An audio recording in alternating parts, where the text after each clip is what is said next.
Welcome to the world of science fiction, where extraordinary stories come to life. If you've subscribed for more stories, enjoy the ride now. David Chen had been installing atmospheric processors across 3 different star systems for the past 5 years, and he'd learned to expect the unexpected. Hostile environments, impossible deadlines, and clients who changed specifications halfway through installation were all part of the job. What he hadn't expected was to find himself pressed against a maintenance corridor wall by an alien queen demanding to know his personal opinions about her appearance. "Well, human," Queen Valdris said, her voice carrying the kind of authority that had probably toppled governments and rearranged star charts. "I asked you a question." David tried to focus on something other than the fact that the most powerful ruler in 3 systems was close enough that he could see the intricate patterns etched into her pointed ears and smell whatever exotic scent Zephyrian royalty apparently wore. "Your Majesty, I'm just here to install the atmospheric processors. I don't think my opinion on personal matters is really relevant to the project." "Everything about you has become relevant to me," she replied with the kind of casual statement that suggested she was used to making declarations that rearranged other people's entire existence. "Answer the question." David had been working on Zephyr Prime for 3 weeks, and in that time he'd managed to avoid most of the political complications that usually came with royal contracts. The Zephyrians paid well, didn't interfere with his technical decisions, and seemed genuinely interested in the atmospheric terraforming project rather than using it as an excuse for bureaucratic posturing. It had been, by his standards, a remarkably smooth assignment. That had changed approximately 48 hours ago when Queen Valdris had started showing up at his work sites. At first, he'd assumed it was standard royal oversight. Rulers like to be seen supervising important projects, especially ones that would literally transform their planet's atmosphere. But her questions had been oddly specific, focusing more on his methods and reasoning than on timelines or budgets. "Your approach to the tertiary filtration systems is unconventional," she'd said yesterday, watching him calibrate a particularly stubborn processor. "Most engineers follow standard protocols without deviation." "Standard protocols assume standard conditions," David had replied without looking up from his readings. "Your atmospheric composition has some unusual sulfur compounds that require custom solutions. And you developed these custom solutions yourself?" "It's my job." She'd been quiet for a moment, studying his work with an intensity that made him vaguely uncomfortable.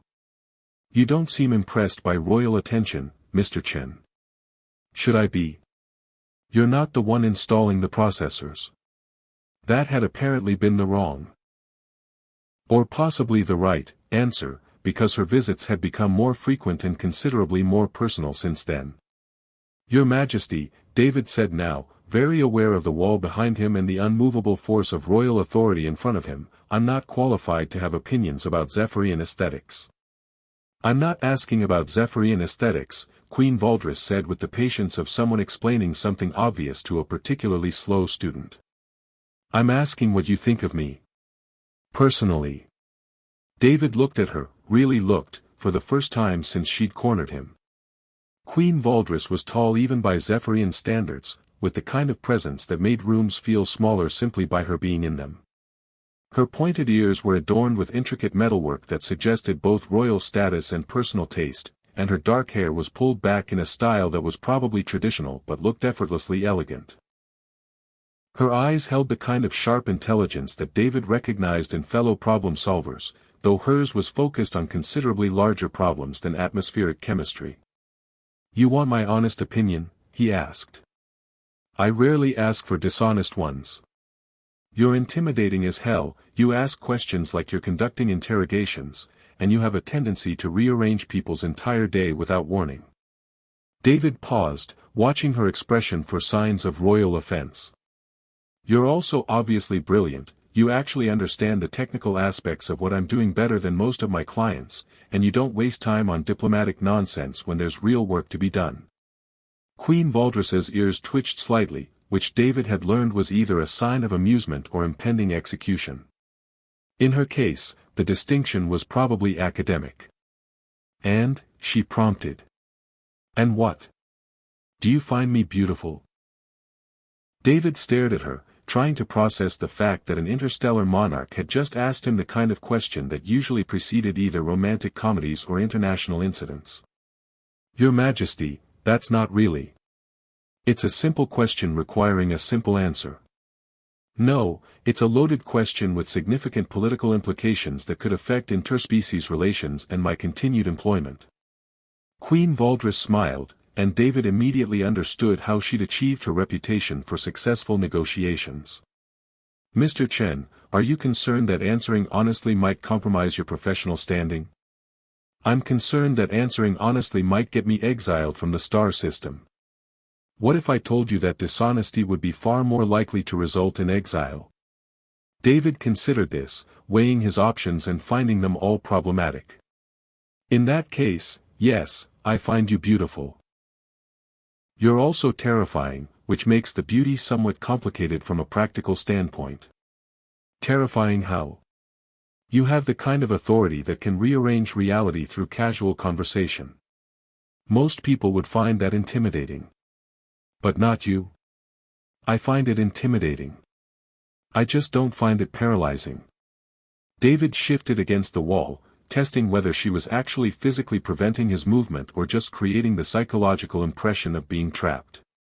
Physical, apparently. Your Majesty, could you step back?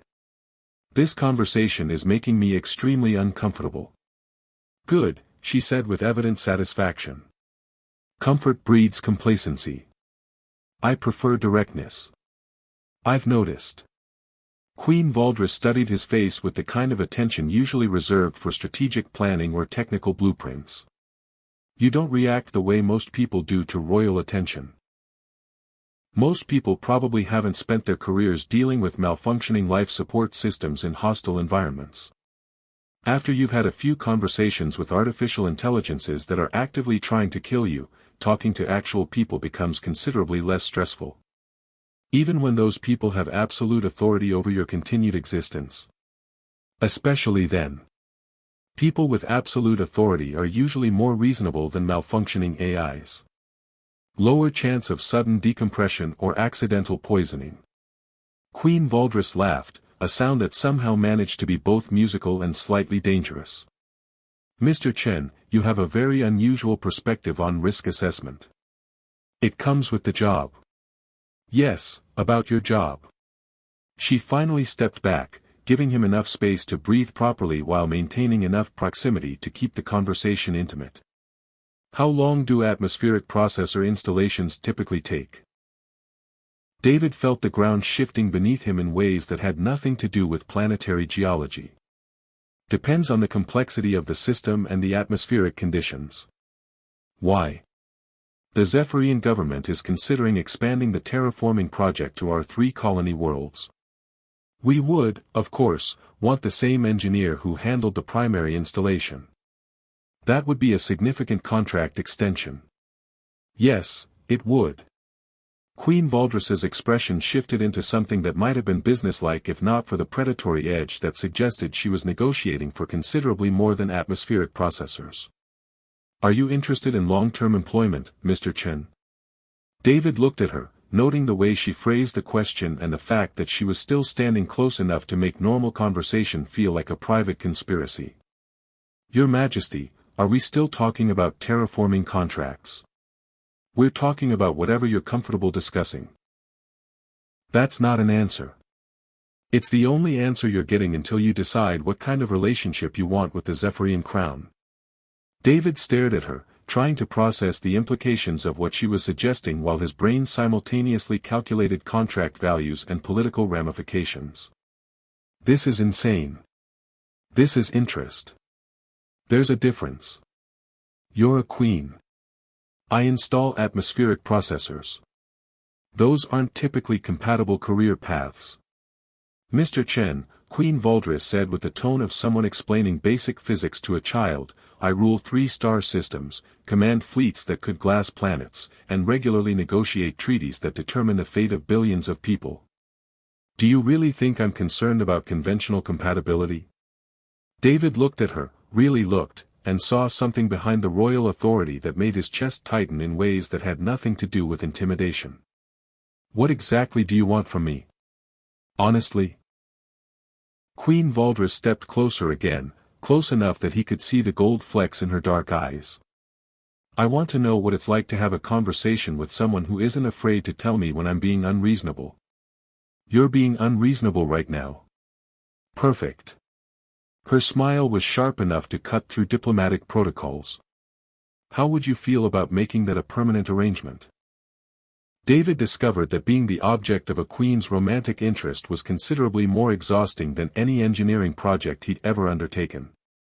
Queen Valdris had apparently decided that the most efficient approach to courtship involved inserting herself into every aspect of his daily routine under the pretense of project oversight, which meant he now had royal supervision for activities ranging from equipment calibration to lunch breaks. Your nutritional choices are inadequate, she announced, materializing beside his table in the commissary with the silent grace of someone whose security detail had been trained by people who took stealth very seriously. Human dietary requirements during extended technical projects require more comprehensive protein synthesis. David looked up from his perfectly adequate sandwich to find the Queen of 3-star systems holding what appeared to be a meal that could have fed a small diplomatic delegation. Your Majesty, I'm eating lunch, not preparing for combat. The distinction is less significant than you might think. She settled into the chair across from him without invitation, her presence immediately transforming the industrial commissary into something that felt like a private dining room. Proper nutrition affects cognitive function, which affects work quality, which affects project success. Are you micromanaging my diet? I'm optimizing your performance parameters. David took a bite of his sandwich while considering the fact that an interstellar monarch was apparently concerned about his protein intake. How is this related to atmospheric processing? It's related to keeping my chief engineer functioning at peak efficiency. Queen Valdris began unpacking her meal with the methodical precision of someone conducting a military operation. Try this. She held out what looked like a piece of fruit crossed with advanced alien technology. David accepted it cautiously, noting that her fingers brushed his during the transfer and wondering if the contact was accidental or part of whatever complex courtship ritual she was conducting. It's good, he admitted after taking a tentative bite. The flavor was unlike anything in human cuisine, complex and somehow energizing in ways that made his synthetic sandwich taste like cardboard by comparison. Zephyrian combat rations, she explained with evident satisfaction. Designed for extended tactical operations. Much more efficient than human processed foods. You brought me military rations for lunch. I brought you superior nutrition delivered in convenient portable format. The fact that it was originally designed for combat applications is incidental. David studied her expression, looking for signs of humor and finding instead the kind of intense focus usually reserved for strategic planning. Your Majesty, are you trying to court me through aggressive nutritional optimization? Queen Valdris paused in her unpacking, her pointed ears twitching with what he was learning to recognize as either amusement or calculation. Mr. Chen, Zephyrian courtship involves demonstrating one's ability to provide superior resources and protection to potential mates. Ensuring optimal nutrition falls under both categories. So this is a date. This is resource assessment and compatibility testing. That's not the same thing. Isn't it? She leaned forward slightly, her gaze holding his with the kind of intensity that made normal conversation feel like the prelude to either negotiation or combat. Human courtship rituals involve shared meals, do they not? Extended conversation designed to assess mutual compatibility. The presentation of gifts intended to demonstrate thoughtfulness and resource availability. David looked at the alien delicacies she'd arrayed on the table, then at her expectant expression. When you put it that way, I suppose this does check most of the standard boxes. I am nothing if not thorough in my research. You've been researching human dating customs. Queen Valdris's ears twitched again, this time definitely indicating amusement. Mr. Chen, I command intelligence networks that span 3-star systems. Did you think I would approach interspecies courtship without proper preparation? David found himself wondering what kind of reports her intelligence analysts had filed about human romantic behavior and whether any of them had included practical recommendations for seducing engineers. Should I be flattered or terrified that you've turned state resources toward understanding my species' mating rituals? You should be impressed by my commitment to thoroughness. Their conversation was interrupted by the arrival of what appeared to be most of the Queen's senior staff, who approached their table with the coordinated precision of a military operation. David recognized the defense minister, the chief scientific advisor, and several other figures who probably appeared in interstellar news broadcasts on a regular basis. Your Majesty, the defense minister said with a slight bow that somehow managed to acknowledge royal protocol while suggesting that this interruption was both expected and significant, the atmospheric processor performance reports you requested. Queen Valdris accepted a data tablet without taking her attention off David. Excellent efficiency ratings, Mr. Chen. Your modifications to the tertiary systems have exceeded all projections. David glanced at the assembled officials, noting the way they were all trying very hard not to stare at the fact that their queen was having lunch with a human engineer while conducting state business. You're using official reports to continue our conversation about my work performance? I'm demonstrating that my interest in your professional capabilities is entirely justified by objective metrics. The chief scientific advisor cleared her throat delicately. Your Majesty, the engineering staff has also submitted requests for Mr. Chen to consult on several other atmospheric projects. His innovative approaches have generated significant interest. Have they indeed? Queen Valdris's expression shifted into something that resembled satisfaction mixed with possessive pride. Mr. Chen, it seems your reputation is expanding beyond our initial contract. David looked around the table at the assembled officials, all of whom were watching this exchange with the fascinated attention usually reserved for important sporting events. Your Majesty, are you having your staff present professional opportunities as part of our lunch conversation? I'm ensuring you have all relevant information for making informed decisions about your future career development. That's not. David stopped, realizing that arguing with a queen in front of her entire senior staff was probably not the wisest diplomatic choice. This is very thoughtful of you. I told you, I am thorough in all my endeavors. The defense minister stepped forward again. Your Majesty, there's also the matter of Mr. Chen's security arrangements. Given his importance to the atmospheric project, perhaps we should discuss enhanced protection protocols. David nearly choked on the alien fruit he'd been eating. Enhanced protection protocols. Standard procedure for essential personnel, Queen Valdris replied smoothly. We wouldn't want anything to interfere with your work.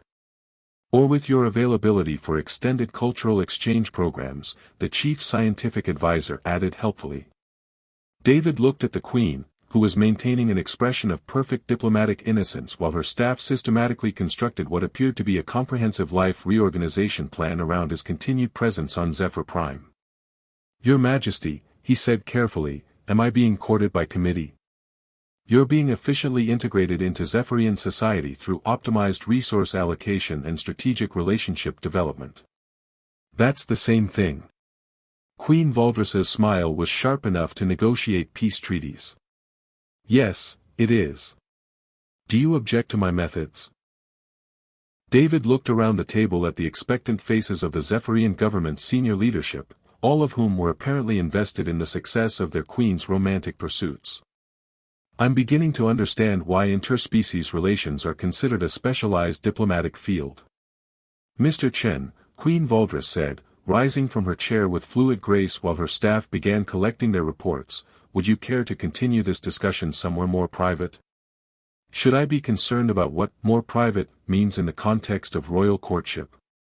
You should be prepared for direct questions and honest answers.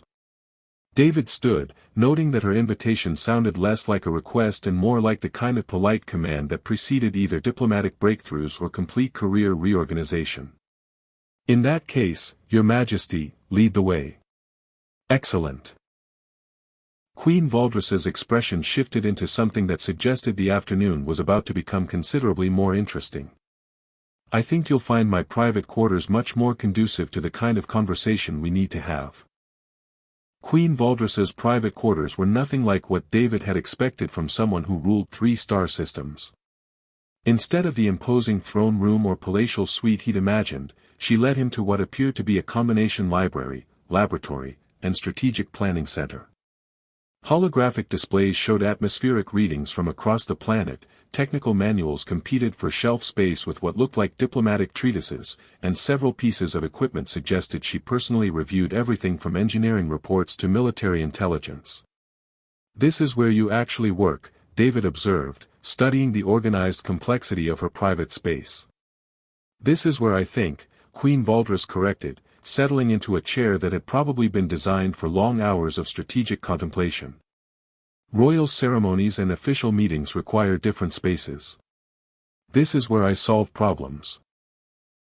David found himself relaxing slightly in the more intimate environment. Without the formal trappings of royal authority, Queen Valdres seemed more like the brilliant individual he'd glimpsed during their technical discussions and less like the intimidating monarch who'd been orchestrating his entire social life. "Your Majesty," he began, but she held up a hand to stop him. "Valdres. In here, you can use my name." "Valdres," David repeated, testing the sound of it. "Thank you. That's more comfortable." Comfort was the intention. She leaned back in her chair, studying him with the kind of focused attention he was beginning to recognize as her default expression. "David, I need you to answer a question honestly, and I need you to understand that your answer will affect everything about how we proceed from this point forward." David settled into the chair across from her, noting that the furniture was positioned to encourage conversation rather than intimidation. "What's the question? Do you think I'm pursuing you because you're convenient, or because you're exceptional?" The directness of the question caught him off guard. David had expected more royal maneuvering, more diplomatic complexity. Instead, he found himself facing what appeared to be genuine uncertainty from someone whose authority usually made uncertainty a luxury she couldn't afford.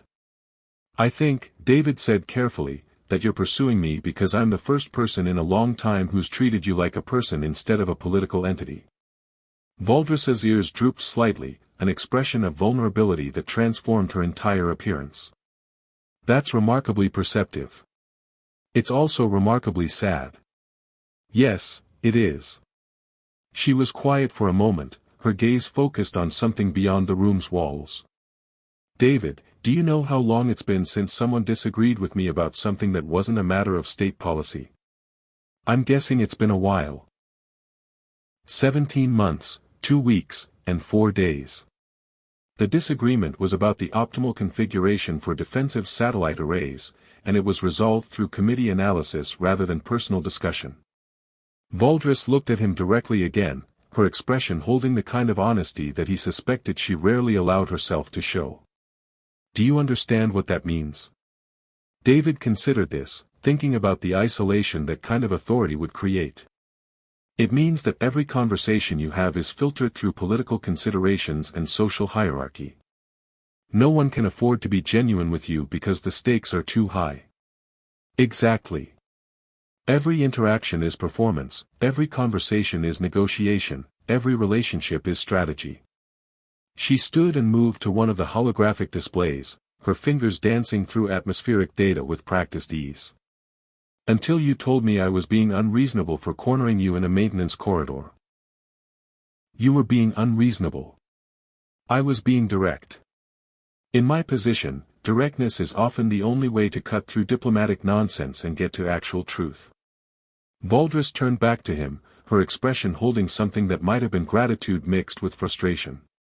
"But you called it unreasonable, which meant you were evaluating my behavior as a person rather than accepting it as royal prerogative." David began to understand the complexity of her position. "So when I argued with you about the atmospheric processor specifications, or when I ignored protocol to focus on the technical work, I was accidentally treating you like a colleague instead of a monarch. You were treating me like someone whose opinions needed to be earned rather than automatically accepted. Do you have any idea how refreshing that is?" "I'm starting to get a picture." Valdres moved back to her chair, her posture less formal than he'd ever seen it. "David, I need you to understand something about Zephyrian culture. We value strength, competence, and directness above almost everything else. The fact that you can disagree with me without being intimidated, solve problems I can't solve, and remain functional under pressure makes you incredibly attractive by our standards. And the fact that I'm human makes it more interesting. Her smile held genuine warmth rather than the sharp edge he was accustomed to. Interspecies relationships require more work, more communication, more willingness to bridge differences. That suggests long-term thinking and genuine commitment. David felt the conversation shifting into territory that required careful navigation. Valdris, what exactly are you asking me? I'm asking if you could see yourself building something real with me, or if you think this is just an interesting cultural exchange that will end when your contract is complete. The vulnerability in her voice was so unexpected that David found himself reconsidering everything he thought he understood about their situation. You're not just interested in a casual relationship. David, I don't do anything casually. I can't afford to. If I'm going to pursue a relationship with someone, it has to be someone I can trust with everything, my thoughts, my fears, my mistakes, my genuine reactions to things. Valdris looked at him directly, her expression holding the kind of openness that probably terrified her security staff. You've already seen me be petty, demanding, and unreasonable. You've argued with me, corrected me, and refused to be impressed by my authority. And you're still here. I'm still here because you're brilliant, passionate, and more interesting than anyone I've ever met, David said, surprising himself with his honesty. Also because you're terrifying in ways that are somehow attractive rather than intimidating. Terrifying how? You have the confidence to remake entire worlds to suit your vision. You can casually rearrange political relationships that affect billions of people. You treat impossible problems like minor inconveniences. Queen Valdris's private quarters were nothing like what David had expected from someone who ruled 3-star systems. Instead of the imposing throne room or palatial suite he'd imagined, she led him to what appeared to be a combination library, laboratory, and strategic planning center. Holographic displays showed atmospheric readings from across the planet, technical manuals competed for shelf space with what looked like diplomatic treatises, and several pieces of equipment suggested she personally reviewed everything from engineering reports to military intelligence. This is where you actually work, David observed, studying the organized complexity of her private space. This is where I think, Queen Valdris corrected, settling into a chair that had probably been designed for long hours of strategic contemplation. Royal ceremonies and official meetings require different spaces. This is where I solve problems. David found himself relaxing slightly in the more intimate environment. Without the formal trappings of royal authority, Queen Valdris seemed more like the brilliant individual he'd glimpsed during their technical discussions and less like the intimidating monarch who'd been orchestrating his entire social life. Your Majesty, he began, but she held up a hand to stop him. Valdris. In here, you can use my name. Valdris, David repeated, testing the sound of it. Thank you. That's more comfortable. Comfort was the intention. She leaned back in her chair, studying him with the kind of focused attention he was beginning to recognize as her default expression. David, I need you to answer a question honestly, and I need you to understand that your answer will affect everything about how we proceed from this point forward. David settled into the chair across from her, noting that the furniture was positioned to encourage conversation rather than intimidation. What's the question? Do you think I'm pursuing you because you're convenient, or because you're exceptional? The directness of the question caught him off guard. David had expected more royal maneuvering, more diplomatic complexity. Instead, he found himself facing what appeared to be genuine uncertainty from someone whose authority usually made uncertainty a luxury she couldn't afford. I think, David said carefully, that you're pursuing me because I'm the first person in a long time who's treated you like a person instead of a political entity. Valdris's ears drooped slightly, an expression of vulnerability that transformed her entire appearance. That's remarkably perceptive. It's also remarkably sad. Yes, it is. She was quiet for a moment, her gaze focused on something beyond the room's walls. David, Do you know how long it's been since someone disagreed with me about something that wasn't a matter of... The atmospheric processor crisis began at 0347 local time with an alarm that could have woken the dead across 3 star systems. David jolted awake in his quarters to find his emergency communicator screaming warnings about catastrophic system failures in the primary terraforming array. By the time he'd grabbed his equipment and reached the control center, Queen Valdris was already there, still in what appeared to be sleep attire but radiating the kind of focused authority that suggested she'd been managing crisis situations since before most people learned to tie their shoes. Cascade failure in the molecular filtration systems, she reported without preamble, her attention split between multiple holographic displays showing increasingly alarming readings. We're looking at potential atmospheric contamination that could affect the entire northern continent. David plugged into the main diagnostic system, his mind immediately shifting into the kind of technical focus that had kept him alive through 15 years of dangerous installations. How long until we hit critical toxicity levels? 6 hours if the degradation continues at current rates. 4 hours if we get additional cascade failures. Evacuation status? Underway, but we can't move everyone off the northern continent in 6 hours. We need to fix this. David studied the readouts, his brain automatically cataloging failure points and potential solutions. The situation was bad, worse than bad, actually. The kind of failure that usually resulted in complete project abandonment and environmental disaster zones that lasted for decades. I can fix it, he said, his voice carrying the calm certainty that came from having calculated the odds and found them merely terrible instead of impossible. But I'll need to do it from inside the primary processing chamber. Valdris looked up from her strategic planning displays, her expression shifting from crisis management to something that looked dangerously close to panic. The primary chamber is flooded with toxic compounds. Human exposure would be fatal within minutes. I know. But the manual overrides can only be accessed from inside, and automated repair systems are part of what failed. David was already calculating equipment loads and procedural timelines. I can get in with a full environmental suit, perform the necessary repairs, and get out before the toxicity becomes lethal. No.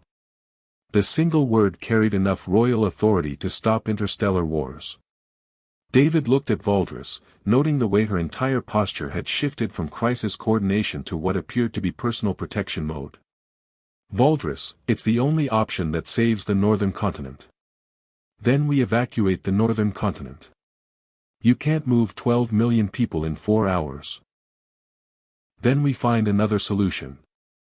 David stood, moving to the central control panel where the critical override switches were displayed in holographic detail. There isn't another solution. This is what I'm trained for, high-risk technical operations in hostile environments. It's literally what you hired me to do. I hired you to install atmospheric processors, not to risk your life in a contaminated processing chamber. Sometimes those are the same thing. Valdris moved to stand directly between him and the control panel, her expression holding the kind of determination that had probably conquered star systems. David, I am ordering you not to enter that chamber. You're ordering me. As Queen of Zephyr Prime, I am commanding you to find an alternative solution. David looked at her, seeing past the royal authority to the fear she was trying to hide behind political commands. And if I refuse? Then you'll be in violation of direct royal orders, which carries penalties up to and including banishment from Zephyrian space. Valdris. David stepped closer, close enough to see the conflict between her rational understanding and her emotional reaction playing out across her expression. You know this is the right choice. I know this is the only choice that might save those people. I also know it's the choice most likely to get you killed. And I just figured out that I can't live with that. The admission hung between them like a confession, raw and honest in a way that made everything about their previous conversation seem like preliminary negotiation. David realized that he was seeing Queen Valdris at her most vulnerable, not as a ruler weighing political costs, but as a woman facing the possibility of losing someone she cared about. Valdris, those 12 million people are your responsibility. You can't sacrifice them to keep me safe. Watch me. David studied her expression, noting the way her royal composure was cracking under the pressure of genuine personal stakes. What if I promise to come back? Promises don't override atmospheric toxicity. What if I promise to be very, very careful? David, this isn't a joke. I know it's not. David reached out, taking her hands in his and feeling the slight tremor that betrayed how much this decision was costing her. But you trusted me to solve your atmospheric problems. Trust me to solve this one. Valdris was quiet for a long moment, her gaze moving from their joined hands to his face. If you die in there, I'll never forgive you. If I die in there, you'll be too busy managing the environmental catastrophe to stay mad at me for long. That's not funny. It's a little funny. Despite everything, Valdris smiled, a real smile that held affection instead of royal authority. You're impossible. I'm practical. There's a difference. She squeezed his hands, her expression shifting into something that combined love with strategic thinking. What do you need? The next 4 hours were the longest of David's life, but not for the reasons he'd expected. The technical work inside the processing chamber was challenging but manageable, the kind of high-stakes problem-solving that he'd trained for throughout his career. What was challenging was the constant communication link with Valdris, who provided tactical support, emotional encouragement, and what sounded suspiciously like royal commands disguised as helpful suggestions. Filtration bypass is complete, David reported, his voice slightly muffled by the environmental suit's communication system. Moving to the primary control matrix. Atmospheric readings are stabilizing, Valdris replied, her voice carrying the kind of relief that suggested she'd been holding her breath for the past 3 hours. How are you feeling? Like I'm wearing a portable life support system inside a chemical plant, but otherwise fine. David. Yes. When you get out of there, we're having a serious conversation about risk assessment and relationship boundaries. David paused in his work, processing the implications of that statement. Are we officially in a relationship now? We're officially in whatever you want us to be in, assuming you survive the next hour. Good to know. David resumed his repairs, but his focus had shifted slightly. Valdris? Yes. For the record, I find you beautiful when you're managing interstellar crises and when you're worrying about my safety. There was a pause that lasted long enough for David to wonder if his communication system had malfunctioned. David, Valdris said finally, her voice holding warmth that made the toxic processing chamber feel like the most comfortable place in the galaxy, finish your repairs and get out of there so I can show you how beautiful I find you when you're saving entire continents. When David finally emerged from the processing chamber 6 hours later, exhausted but triumphant, he found Valdris waiting for him with an expression that combined relief, pride, and what appeared to be detailed plans for their immediate future together. The atmospheric readings are stable, she reported, moving to help him with his equipment. The northern continent is safe, the evacuation can be reversed, and you, David Chen, are officially the most valuable atmospheric engineer in 3-star systems. And personally?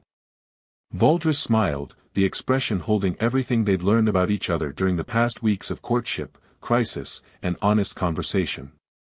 Personally, you're mine. If you want to be. David looked at her, noting the way she asked the question like she was genuinely unsure of his answer despite everything they'd been through together. Valdris, you just spent 6 hours managing a planetary crisis while simultaneously keeping me alive through pure force of will. Of course I want to be yours. Good, she said with satisfaction. Because I have some ideas about expanded atmospheric projects that would require your permanent presence on Zephyr Prime. More atmospheric processors. More everything. Terraforming projects, technological consultation, and according to my advisors, formal integration into the royal household as chief atmospheric engineer and personal partner to the Queen. David considered this, thinking about the implications of making his temporary assignment into a permanent life change. That's a significant career shift. It comes with excellent benefits. Comprehensive health coverage, housing allowances, and unlimited access to the most beautiful queen in 3-star systems. Is that last part negotiable? Valdris's laugh was bright enough to improve atmospheric readings across the entire planet. Absolutely not.